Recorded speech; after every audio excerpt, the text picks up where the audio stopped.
কিডনিকে সুস্থ রাখতে 7টি উপায়। হ্যাঁ, সপ্তর্ষি তারার মতন। আকাশে যেমন জল করে জলে সপ্তর্ষি তারা, তেমন আপনার যদি 7টা উপায় জানা থাকে তাহলে আপনার কিডনি আশা করা যায় ইনশাআল্লাহ ভালো থাকবে, যদি মহান আল্লাহ তাআলা আপনার উপর দয়া করে রহম করে। তো এই 7টা উপায় প্রথমেই হচ্ছে পর্যাপ্ত পানি পান করেন। পর্যাপ্ত বলতে কিন্তু একদম যে 4 লিটার 5 লিটার 6 লিটার এইরকম নয়, মাপযোগ করে নয়। আপনার যে পরিমাণ খেলে আপনার কিডনি ভালো থাকবে, শরীর ভালো থাকবে, সেই পরিমাণ। এই পরিমাণটা নির্ধারণ করবেন কিভাবে? একটাই উপায়, সেটা হলো পিপাসা। আপনার পিপাসে লেগেছে, চেপে না থেকে পানি পান করুন। অর্থাৎ আপনার স্রষ্টা আপনাকে তৈরি করেছে ওইভাবে যে যখনই দেহের ভিতরে পানি কমে যাবে তখনই আপনার পিপাসা লাগবে। আর পানির পরিমাণ আমরা বলতে পারি না, বরং প্রস্রাবের পরিমাণ বলতে পারি। কমপক্ষে 1.5 লিটার প্রস্রাব প্রত্যেক দিন। তো 1.5 লিটার প্রস্রাব করতে গিয়ে একজন সুস্থ মানুষের কতখানি পানি খেতে হবে? আমার মতো মানুষ যারা ঘরের মধ্যে এসির মধ্যে সারাক্ষণ থাকে, তারা 1.5 থেকে 2 লিটার পানি খেলেই 1.5 লিটার প্রস্রাব হবে। কিন্তু যারা রোদ্রে কাজ করছে, দরদর করে ঘামছে মাঠে ঘাটে কলকারখানায়, তাদের তো দ্বিগুণ পরিমাণ, 3 লিটার 4 লিটার খেলেই তাদের 1.5 লিটার প্রস্রাব হবে। আর যাদের কিডনিতে অসুখ হয়েছে, মানে পাথরের মতন রোগ হয়েছে, কিডনি পাথরই হয়েছে, তাদেরকে আমরা বলি কমপক্ষে 2 লিটার প্রস্রাব তৈরি করতে হয়। তো 2 লিটার প্রস্রাব হয় এই পরিমাণ পানি। তাহলে পানির পরিমাণ কিন্তু আমরা বলছি না, কিন্তু অনেক ডাক্তার আপনাকে বলে দেবে 4 লিটার পানি খান। এখন আপনি ঘরে বসে লেখাপড়া করছেন, একটা ছাত্র ঘরে বসে লেখাপড়া করছে, 4 লিটার পানি খাচ্ছে, তাহলে সে পড়ায় মনোযোগ দিতে পারবে না, সে বারবার ওয়াশরুমে যাবে, বারবার পেশাব করতে যাবে। কাজেই পানির পরিমাণ নয়, প্রস্রাবের পরিমাণ। আমরা বললাম 1.5 থেকে 2 লিটার, সর্বোচ্চ 2 লিটার, কমপক্ষে 1.5 লিটার প্রস্রাব হতে হবে।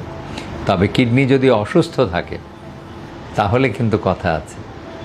কিডনি অসুস্থ থাকলে ডাক্তারের নির্ধারিত পরিমাণ পানি আপনি পান করবেন। 1 লিটার, কখনো কখনো 1 লিটারেরও কম, কখনো কখনো 1 লিটারের একটু বেশি, মানে 1 লিটার থেকে 1.5 লিটার, তার বেশি পানি নয় যাদের কিডনি অসুস্থ হয়ে গেছে। এই হলো পর্যাপ্ত পানি। এরপরে হচ্ছে পানির বদলে পানি, পানির বদলে চা, কফি, কোল্ড ড্রিঙ্কস নয়। আপনি অনেকেই পানির বদলে হেভি খাওয়ার পরে পানির বদলে কোক, ফান্টা, 7 আপ, পেপসি এগুলি খাচ্ছেন। আমরা বলি নইব চ, কখনোই না, কখনোই না, খাওয়াই যাবে না। বরং পানির বদলে যখন আপনি এইসব খাবার খাবেন, বিশেষ করে আমাদের মধ্যপ্রাচ্যের ভাই বোনেরা, বন্ধুরা যারা আমাদের এখান থেকে কাজ করতে যাচ্ছেন, তারা পানির বদলে অনেকেই, বা আমাদের দেশেও হেভি খাওয়ার পরে, বিশেষ করে হেভি মিলস, মানে বিয়ে বাড়ির দাওয়াত খাওয়ার পরে পানির বদলে তারা 7 up, Pepsi, Coke, cold drinks এগুলি খায়। এগুলি মারাত্মক ক্ষতিকর এবং কিডনি নষ্ট হবেই। কাজেই পানির বদলে কেবলমাত্র পানিই দিবেন বিয়ের আসরে। যারা কোল্ড ড্রিঙ্কস দেন তারা বলবো যে আমাদের জন্য শত্রুতা করছেন, যে কিডনি নষ্ট করার ধান্দা করতেছেন আপনারা। কাজেই কোল্ড ড্রিঙ্কস না দিয়ে 7 আপ, কোকসির বা 7 আপ, পেপসি, কোকের বাজার বন্ধ। আপনি সরাসরি পানির বদলে পানিই দেবেন। মানে ভাত খাওয়ার পরে, বিরিয়ানি খাওয়ার পরে বা পোলাও খাওয়ার পরে পানি খান, তাহলেই আপনার চাহিদাটা মিটবে। ওখানে কোক যতই টেস্টি আর স্বাদু হোক না কেন, সুস্বাদু হোক না কেন, আপনার কিডনির ক্ষতি করবে। পাথর তো করবেই, কিডনিও নষ্ট করবে, পাথরও তৈরি করবে। এরপরে আসছে যে সুষম খাদ্য গ্রহণ। সুষম খাদ্য গ্রহণ বলতে খালি মাংস খেয়ে থাকবো এটা এই জন্য বলছি যে আমাদের দেশে ইদানিং বা সাম্প্রতিককালে এই মানে যারা অতিমাত্রায় স্বাস্থ্য সচেতন, কিছু ডাক্তারও আছে তাদের মধ্যে, যে মানুষকে অতিরিক্ত প্রোটিন খাওয়ানোর চেষ্টা করছে, যে একসাথে 10-12টা ডিম আপনাকে খেতে হবে, কোনো কার্বস খাওয়া যাবে না, এরকম প্রচলন। এটা সঠিক নয়। সবগুলি মিলিয়ে আপনাকে খেতে হবে। কেমন? আপনার দেহের ভেতরে যেমন সবগুলি উপাদান আছে, তেমনি খাদ্যর মধ্যেও সবগুলি উপাদান থাকতে হবে। 6টি উপাদানে খাদ্য তৈরি, ঠিক প্রত্যেকটা উপাদান সঠিক মাত্রায় থাকতে হবে। এই জন্য মাত্রা জেনে খাওয়ার আপনার দরকার নেই। আপনি র্যান্ডমলি খান। আপনার যে লোকাচার দিয়ে আপনি বড় হয়েছেন, যে জীবনাচরণ তৈরি করেছেন একটা সমাজ, যে সকালে আপনি পান্তা ভাত দিয়ে নাস্তা করেন না কেন, কোনো সমস্যা নেই, কিন্তু আপনি সকালে পান্তা ভাত বা ভাত রুটির বদলে সেখানে মানে একটা 10টা থেকে শুরু করে 16টা পর্যন্ত ডিম খায়। আমি জানি এগুলি বর্তমানে চালু করে দিয়েছে। অনেকে আরও প্রোটিন পাউডার বিদেশ থেকে কিনে নিয়ে এসে খাচ্ছে, যে আমার তো প্রোটিন বেশি দরকার, তাহলে মাংসপেশিগুলি মানে শক্তিশালী র্যাম্বো টাইপ হবে, হ্যাঁ, 6 প্যাক অ্যাবডোমেন হবে এরকম। কিন্তু সেটা সঠিক নয়। আপনি প্রচুর ব্যায়াম করবেন, এক্সারসাইজ করবেন, কিন্তু প্রোটিন পরিমিতই দরকার, তার বেশি দরকার নেই। হ্যাঁ, আপনার যে যেরকম কাজ করছে, আমাদের 1600 ক্যালোরি থেকে 1600 কিলো ক্যালোরি থেকে সর্বোচ্চ 3000 কিলো ক্যালোরি যারা শ্রমিক মাঠে ঘাটে কাজ করছে তাদের দরকার হতে পারে। তো এইটা সুষম প্রোটিন, সুষম কার্বোহাইড্রেট, মানে প্রোটিন, কার্বোহাইড্রেট, ফ্যাট, তারপরে পানি এবং ভিটামিনস সবগুলি যেন সঠিক মাত্রা থাকে। এবং এই খাদ্যের মধ্যে অবশ্যই কিছু কাঁচা সবজি, কাঁচা ফলমূল থাকতে হবে, তা না হলে ভিটামিন সি আপনি হারিয়ে যাবেন, সিকে পাবেন না। আর সি স্টোর করলে নষ্ট হয়, তাপে নষ্ট হয়, ফলে আপনি অবশ্যই কিছু কাঁচা সালাদ, কাঁচা সবজি খেতে হবে, এবং সেগুলি অবশ্যই নিরাপদ হতে হবে, যে এমন নয় যে ক্ষেতের ময়লা আপনি নিয়ে এসে খাচ্ছেন, তাহলেই পেটের অসুখ হবে। কাজে সুষম খাদ্য গ্রহণ। এরপরে আসছে যে আপনার ওষুধ হিসেবে বাজে ওষুধ খাওয়া। বাজে ওষুধ মানে একটু গায়ে ব্যথা, ফুটবল খেলতে গেছেন অথবা ব্যায়াম করেছেন, একটু গায়ে ব্যথা হচ্ছে, বাড়িতে বিয়ের রান্নাবাড়া করেছেন, অনেক গায়ে ব্যথা হচ্ছে, আপনি ব্যথার ওষুধ খেলেন। এই ব্যথার ওষুধ কিন্তু নাপার কথা বা প্যারাসিটামলের কথা আমরা বলছি না, NSAID মানে non steroidal anti inflammatory drugs, মারাত্মক মারাত্মক ক্ষতিকর। একটা ট্যাবলেট খেলেই আপনার কিডনি নষ্ট হতে পারে। কাজেই এইসব ওষুধ ভুলেও খাবেন না, ডাক্তার দিলেও খাবেন না।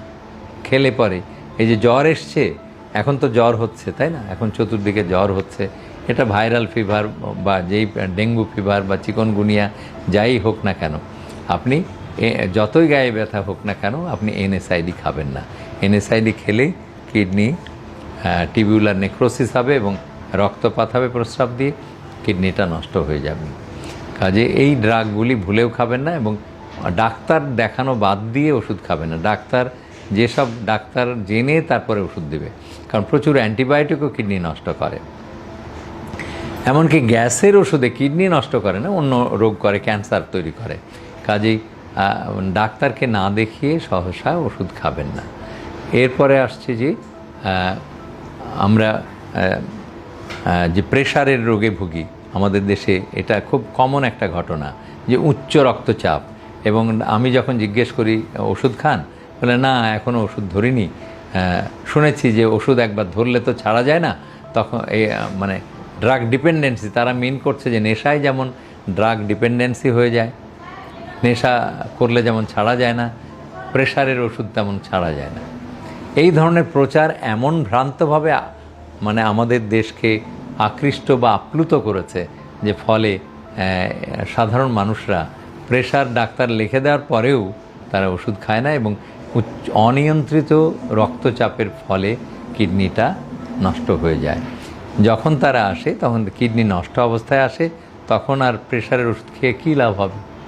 এই অনিয়ন্ত্রিত প্রেশার এবং অনিয়ন্ত্রিত ডায়াবেটিস মেলাইটাস মানে বহুমূত্র এবং উচ্চ রক্তচাপ যখন বহুমাত্রিকতা দিয়ে কিডনিকে নষ্ট করে ফেলে, তখন কেবলমাত্র ডাক্তারের কাছে আসি। তো কাজেই রক্তচাপকে নিয়ন্ত্রণে রাখতে হবে সূক্ষ্মভাবে, এবং খুব সহজ। আপনার বাড়ির পাশেই তো ডাক্তার থাকে, একজন MBBS ডাক্তার আপনার বাড়ির পাশেই আছে, দেখবেন প্রত্যেকটা গ্রামে গঞ্জে, উপজেলায়, জেলায়, সব জায়গায়, এবং তারাই আপনার এই চিকিৎসাতে হেল্প করবে। রক্তচাপ নিয়ন্ত্রণের জন্যে প্রাথমিক অবস্থায় আপনি কিছুতেই একজন প্রফেসরের কাছে বা বিশেষজ্ঞর কাছে যাওয়ার দরকার নেই। তারপরে আরেকটি বাজে অভ্যাসের কথা বলছি, যেটা অত্যন্ত বাজে অভ্যাস, কিন্তু আপনি তাতে আকৃষ্ট হয়েছেন কৈশোর থেকে, সেটা হলো ধূমপান। ধূমপানের বাজে অভ্যাসটি আমার এই ভিডিও দেখার সাথে সাথেই ছেড়ে দিন, কারণ এটা আপনার কিডনি নষ্ট করছে। খালি কিডনি নষ্ট নয়, হার্টকে নষ্ট করছে, ব্রেনকে নষ্ট করছে, আর সর্বোপরি আপনার যৌন ক্ষমতাকেও হ্রাস করিয়ে দিচ্ছে। এরপরেও কি আপনি ধূমপান করবেন?